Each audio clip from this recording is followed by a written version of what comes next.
Los años 80. Una década de neón y promesas. Videocassettes que zumban en los salones. Viajes en aviones que parecían tocar el cielo. Calles llenas de música y la sensación de que el mundo se hacía cada vez más pequeño. Pero debajo del brillo había grietas. Agujeros oscuros en la vida cotidiana donde algo, un ruido, una llamada, una sombra, se colaba y no salía. Historias que empezaban como un rumor y terminaban como cicatrices en la memoria colectiva. Hoy te llevaré por 7 de esos misterios, 7 historias inquietantes que circularon, crecieron y se quedaron. No son cuentos para asustar a los niños, son relatos donde lo real y lo inexplicable se mezclan y donde muchas preguntas quedaron sin respuesta. Escucha con atención, porque algunas de estas voces no han dejado de susurrar. 1. El vuelo maldito, las figuras en el descampado.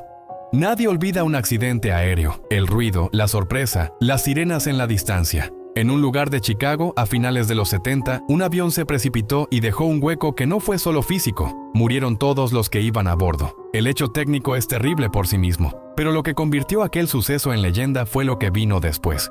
Vecinos y trabajadores de la zona empezaron a contar algo que no aparece en los informes oficiales. Figuras que aparecían al borde del terreno quemado, noches en que la niebla parecía recortada por siluetas con maletas y abrigos todavía en su sitio, como si el viaje hubiera quedado a medias.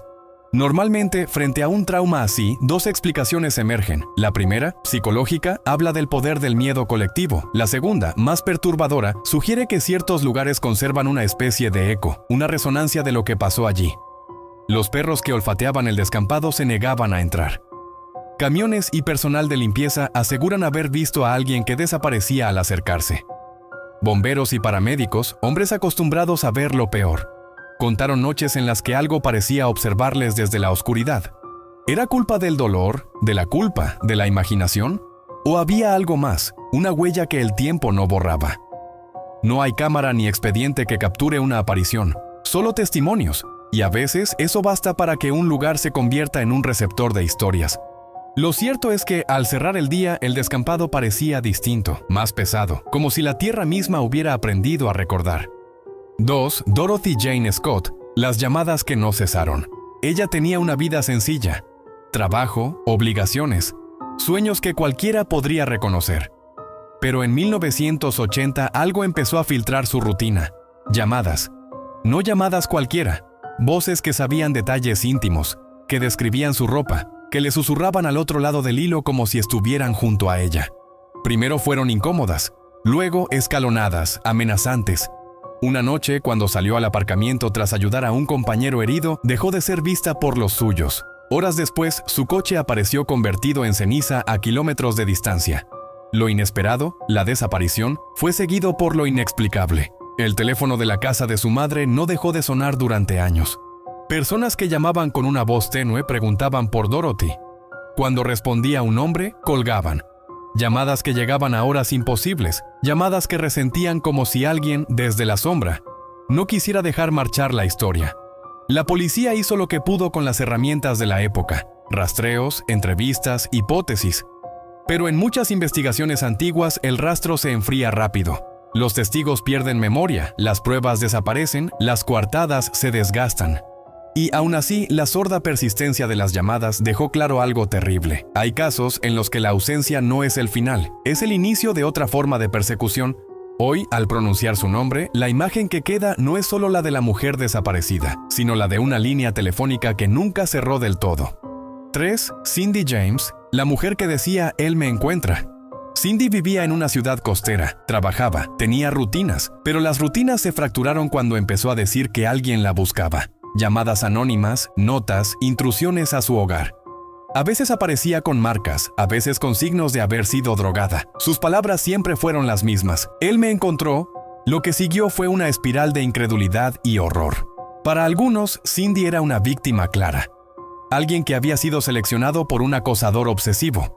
Para otros, había inconsistencias en sus relatos, descripciones que cambiaban, pruebas que no encajaban con una intrusión externa. Al final, la tragedia. Cindy fue encontrada sin vida en circunstancias que dejaron más preguntas que respuestas. La policía cerró un capítulo oficial con un veredicto que dejó a muchos insatisfechos. La discusión que persiste no es solo forense, es moral. ¿Qué hacemos cuando la víctima no encaja en el molde que aceptamos? Cuando la sociedad busca certezas, pero la verdad es imperfecta. En el caso de Cindy, la tensión entre lo posible y lo improbable creó un eco, una voz que, incluso después de apagarse, sigue reclamando que no la olvidemos. 4. El zumbido de Taos es el sonido que no se puede apagar. Cierra los ojos e imagina un ruido constante. No una alarma, no una máquina de fondo, sino un zumbido profundo que se introduce bajo la piel. Para un número pequeño de habitantes de cierto pueblo en Nuevo México, ese zumbido se convirtió en su compañía. Algunos dijeron que les arrancaba el sueño, otros que les provocaba náuseas y ansiedad. Pero aquí viene lo más extraño. No todo el mundo lo oía. Para muchos, la noche era exactamente la misma de siempre. Cuando la comunidad pidió respuestas, vinieron técnicos, ingenieros y científicos con equipos y mediciones. Midieron corrientes eléctricas, pipes subterráneos, emisiones industriales, microseísmos. Todo parecía correcto. No apareció ninguna máquina ni ninguna fuente que justificara un sonido tan definido en la experiencia de unos sí y la negación de otros. La ciencia propuso explicaciones. Ciertos oídos son más sensibles a frecuencias muy bajas. La nueva electricidad urbana puede crear ruidos que algunos detectan. El tinnitus puede manifestarse comunitariamente. La cultura propuso otra lectura. En un mundo que valoraba lo visible y lo medible, el zumbido puso sobre la mesa algo incómodo, que la percepción es una frontera frágil. Vivir con un sonido que te acompaña y que los demás niegan es una forma de soledad que no se cura con palabras, y esa soledad, para muchos, fue la parte más terrorífica del fenómeno. 5. Issei Sagawa, la fama del monstruo. En Europa estudiaba un joven que parecía destinado a continuar una vida académica como cualquier otra. Pero una noche, cometió un crimen cuya descripción es tan perturbadora que la prensa tardó poco en convertirlo en escándalo internacional. Fue detenido, sometido a evaluaciones psiquiátricas y por complejas razones legales y administrativas, no terminó cumpliendo una condena proporcional a lo que se le atribuía. Lo que vino después rompió el patrón que solemos esperar. En lugar del silencio y el ostracismo, el caso alimentó la curiosidad morbosa. Entrevistas pagadas, libros, apariciones públicas. El hombre explicó, en un tono frío y a veces casi clínico, lo que había ocurrido. Para muchos, la consecuencia más inquietante no fue solo el crimen, fue la manera en que la sociedad y los medios transformaron al autor en una figura pública. ¿Qué revela eso de nosotros? Tal vez que la fama encuentra vías insospechadas, incluso cuando debería reinar el pudor. Tal vez que el periodismo sensacionalista y la cultura de la notoriedad pueden convertir un crimen en espectáculo. Pero entre la frustración y la repulsión, lo que queda es una pregunta simple y brutal. ¿Cómo reacciona un sistema cuando la ley, la salud mental y las fronteras internacionales se cruzan de forma tan enredada? El resultado en este caso fue una sensación de impunidad mezclada con el asco colectivo. 6. La sombra que entra en la casa, familias atacadas y pistas sin rostro.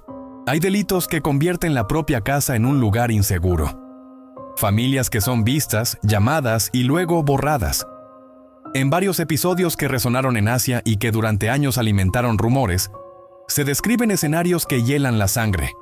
Viviendas encontradas con signos de ingreso forzado, objetos fuera de lugar, alguien que parece haber pasado horas en la casa sin dejar huella definitiva. En un caso que conmocionó porque el intruso permaneció dentro, usó el teléfono, comió y abandonó la escena como si nada hubiera pasado. La policía encontró trazas, ADN parcial, fibras, huellas que no sirvieron para encajar una identidad. Lo más perturbador no fue solo la violencia, fue la normalidad del intruso. Un visitante que se comporta con la rutina de quien no sabe que ha cometido un crimen. El horror aquí no proviene únicamente del acto, sino de la idea de que una presencia puede alojarse en la intimidad y marcharse con la misma calma que un huésped. La impunidad genera miedo. Cuando las pistas existen pero no conducen a un rostro, la comunidad comienza a imaginar motivos y patrones, y en ese terreno fértil surgen teorías. Desde un asesino solitario y metódico hasta la posibilidad de redes que actúan sin dejar rastros claros. Sea cual sea la verdad, los vecinos aprenden a cerrar puertas con más prisa y a mirar atrás cuando caminan por su casa. 7. Los VHS malditos. Vimos la cinta que nadie debía ver. Era la época en la que el videoclub era una puerta a mundos nuevos. Terror, acción, documentales de lo imposible. En el terreno gris del mercado y las copias pirata empezaron a circular historias, cintas que no debían reproducirse. material encontrado en sótanos, grabaciones que mostraban rituales o imágenes que golpeaban la sensibilidad de quien las veía. Algunos hablaban de parálisis del sueño, otros de pesadillas persistentes y otros simplemente de una sensación de haber abierto una ventana que no podía cerrarse. El fenómeno tomó fuerza en una cultura susceptible al pánico moral. En muchos países, campañas contra películas consideradas dañinas, censura y polémicas alimentaron la idea de que había un contenido prohibido y peligroso. Lo que no se logró verificar, sin embargo, fue la existencia de cintas con propiedades sobrenaturales. Más plausibles son explicaciones sociales, rumores que se alimentan de la prohibición, copias de mala calidad que generan imágenes inquietantes y el deseo de algunos por creer que existe algo más allá del entretenimiento. Aún así, imagina la escena. Llega a tu casa una cinta anónima. La rebobinas. La pantalla muestra algo que no sabes cómo clasificar. Apagas y la sombra en la habitación parece haberse quedado. Esa sensación, más que la cinta en sí, es la semilla del mito. Las 7 historias que hemos recorrido tienen algo en común: la capacidad de transformar lo cotidiano en inquietud. Un aeropuerto, un teléfono, una casa, un sonido que no cesa, una cinta en un videoclub. Objetos y lugares que eran seguros y que, por un acontecimiento o por un rumor, dejaron de serlo. No te ofrezco soluciones definitivas. Muchos de estos casos tienen explicaciones parciales, hipótesis enfrentadas y una dosis de imaginación humana que alimenta el misterio. Pero tampoco es justo reducirlos a meros cuentos. Detrás de cada leyenda hubo personas reales, víctimas, familias, vecinos que no descansaron hasta encontrar respuestas que, en muchos casos, no llegaron. Si hoy te quedas con algo de estas historias, que sea esto: la sensación de que el mundo, aunque iluminado por tecnología y ruido, a veces nos devuelve fragmentos que no comprendemos. Y en esa incomprensión vive el temor. Quizá la historia más perturbadora no sea la de los hechos, sino la de cómo reaccionamos ante lo que no podemos cerrar con explicaciones. Gracias por escuchar. Si quieres que convierta alguno de estos relatos en un video independiente, ampliado con sonido, entrevistas simuladas y material visual, dímelo y te lo preparo palabra por palabra.